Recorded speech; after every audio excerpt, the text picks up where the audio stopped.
अस्सलाम वालेकुम स्टूडेंट्स, कैसे हैं आप सब। उम्मीद करती हूँ कि आप सब खैरियत से होंगे। स्टूडेंट्स, आज हम फर्स्ट ईयर फिजिक्स के चैप्टर नंबर 6 फ्लूइड डायनामिक्स के एक इम्पोर्टेंट टॉपिक को स्टडी करने जा रहे हैं। आज का टॉपिक है एप्लीकेशंस ऑफ बर्नौलीज इक्वेशन, और बर्नौलीज इक्वेशन का first application Torricelli's theorem in detail हम स्टडी करेंगे। आज हम देखेंगे कि टॉरसस थ्योरम किसने ड्राइव किया था, इसकी डेरिवेशन कैसे की गई, इसकी डेरिवेशन करने के लिए हम क्या assumptions लेंगे। सो स्टूडेंट्स, स्टार्ट करते हैं आज का लेक्चर। स्टूडेंट्स, टॉरसस थ्योरम एक फेमस साइंटिस्ट फिजिस्ट टॉरिसेली ने ड्राइव किया था।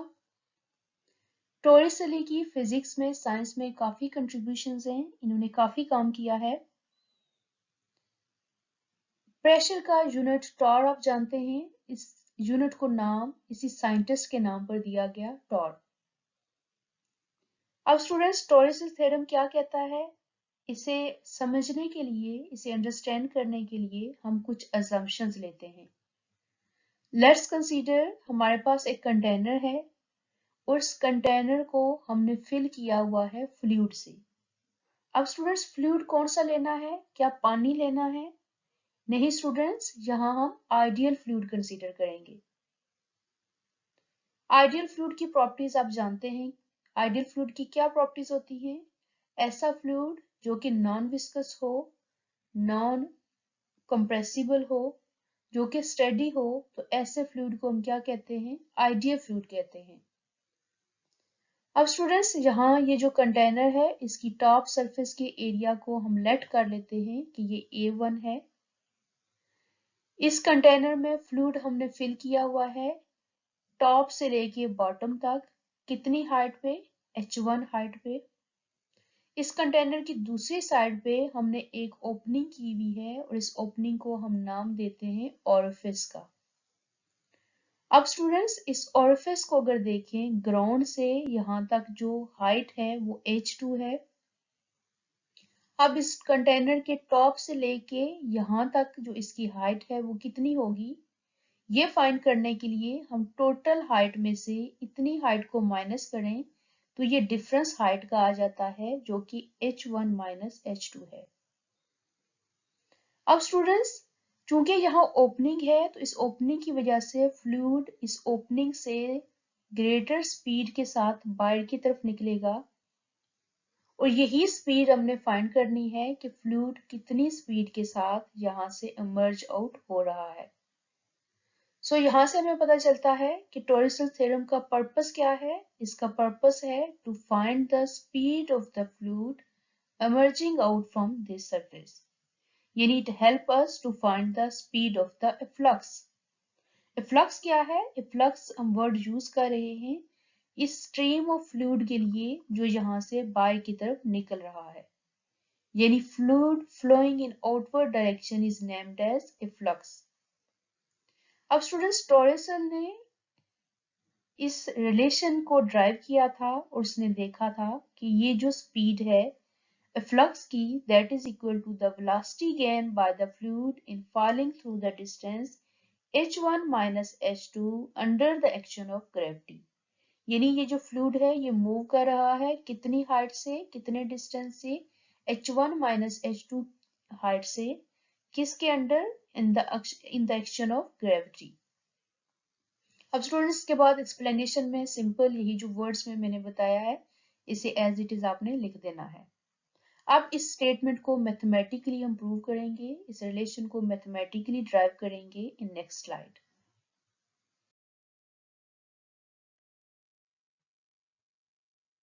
स्टूडेंट्स, टॉरसस थ्योरम को ड्राइव करने के लिए, मैथमेटिकल रिलेशंस का ड्राइव करने के लिए हम हेल्प लेंगे बर्नौलीज इक्वेशन की। चूंकि ये थ्योरम एप्लीकेशन है बर्नौलीज इक्वेशन का, it means without the assistance of Bernoulli's equation हम इस रिलेशन को ड्राइव नहीं कर सकते। और Bernoulli's equation in detail last lecture में हम ड्राइव कर चुके हैं।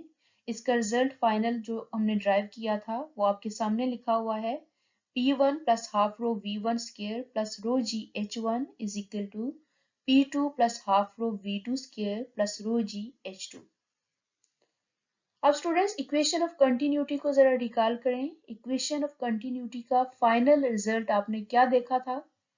फाइनल रिजल्ट हमने ड्राइव किया था a1 v1 is equal to a2 v2 is equal to av that is equal to constant. So generalise करके हम इसको लिख सकते हैं av is equal to constant. सो इसका मतलब ये है कि अगर v यहाँ मल्टीप्लाई हो रहा है, इसे दूसरी तरफ हम शिफ्ट करें तो a is equal to constant by v हम लिख सकते हैं। और साइन ऑफ पेनल्टी को लाने के लिए इस कांस्टेंट को हम खत्म करेंगे।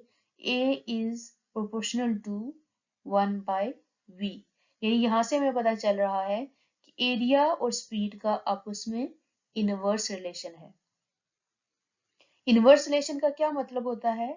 यानी यहाँ अगर हम देखें, अगर एरिया किसी सरफेस का ज्यादा है तो वहां से फ्लो होने वाले फ्लूइड की स्पीड कम होगी, और अगर किसी सरफेस का एरिया कम है तो वहां से फ्लो करने वाले फ्लूइड की स्पीड ज्यादा होगी। स्टूडेंट्स, यहाँ अगर आप अपनी इस डायग्राम में देखें तो यहाँ टॉप सरफेस का एरिया ज्यादा है। इट मीन्स यहाँ से फ्लूइड जो नीचे की तरफ फ्लो कर रहा है उसकी स्पीड कम है, लेकिन अगर इस होल से निकलने वाले फ्लूइड को देखें तो इसकी स्पीड क्या है? ज्यादा स्पीड होगी, क्योंकि इसका एरिया कम है।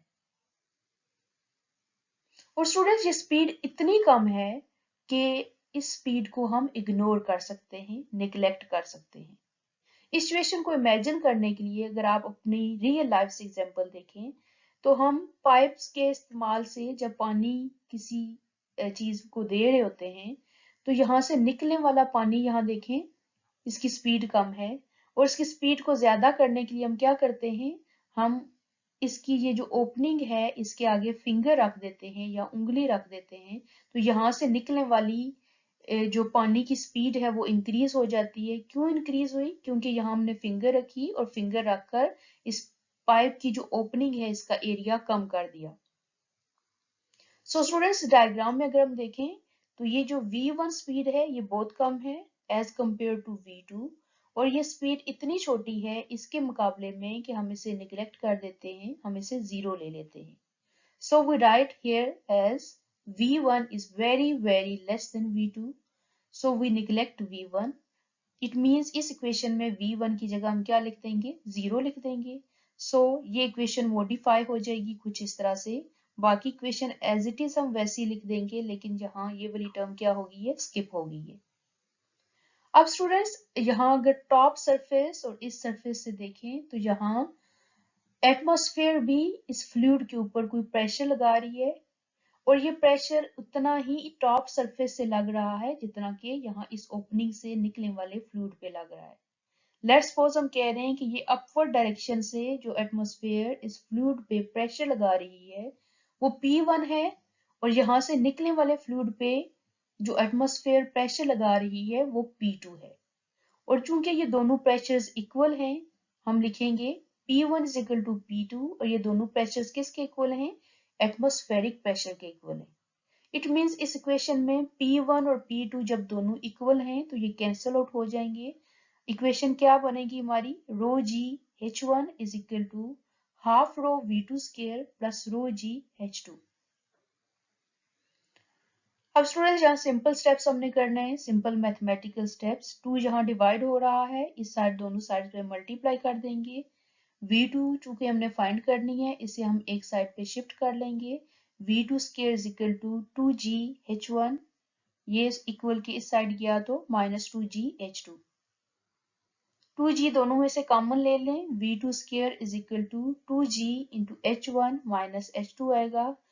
हमने V2 को फाइंड करना है, स्क्वायर रूट को लेंगे बोथ साइड्स पे, फाइनल इक्वेशन आई V2 is equal to under root of 2G into H1 minus H2। और स्टूडेंट्स, ये मैथमेटिकल रिलेशन बिल्कुल वैसे ही है जैसा कि हमने इसको स्टेटमेंट में देखा था कि जो स्पीड है वो डिपेंड कर रही है जो डिस्टेंस इस फ्लूइड ने कवर किया टॉप से नीचे आने में, और उसके साथ साथ वैल्यू ऑफ जी पे भी डिपेंड कर रही है।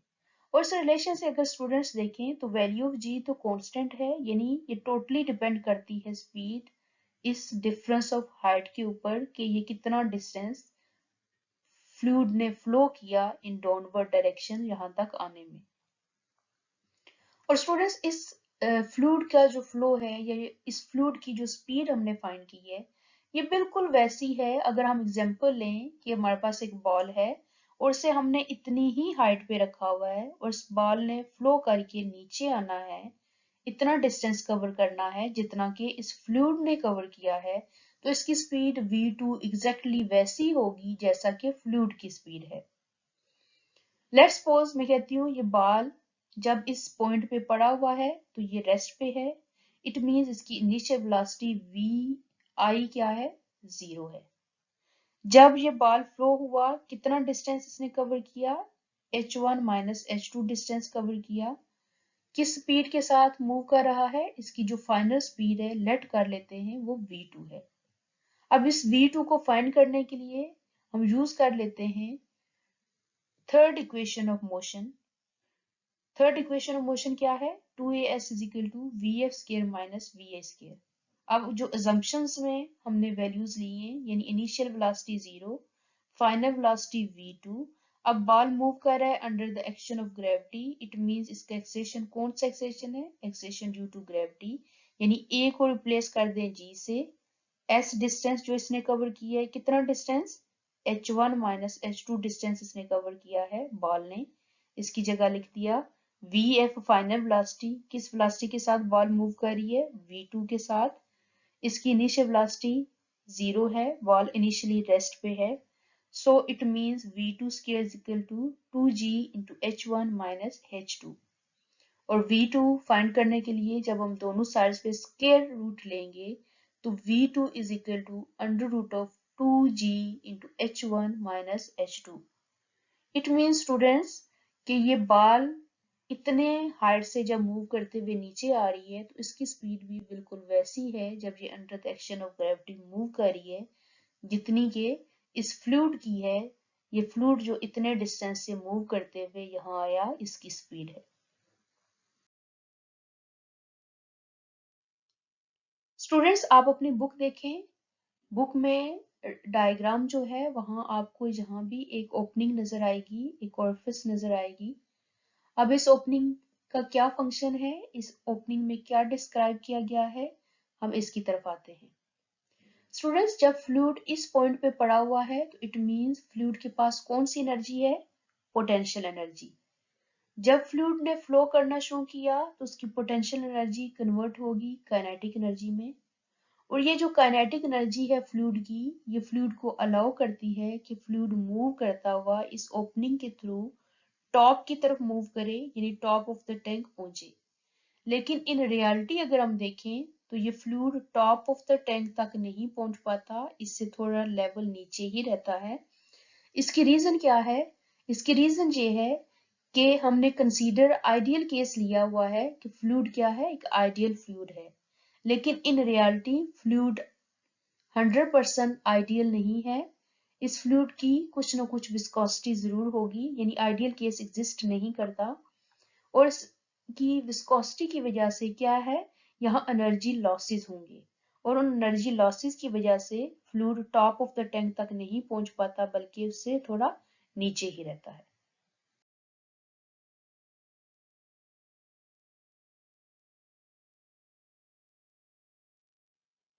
सो स्टूडेंट्स ये था आज का lecture, tarsal theorem in detail हमने स्टडी किया। होपफुली आपको समझ आया होगा। नेक्स्ट लेक्चर में इंशाल्लाह हम नेक्स्ट बर्नौलीज इक्वेशन के जो एप्लीकेशंस हैं उनको स्टडी करेंगे। टिल देन टेक केयर, अल्लाह हाफिज।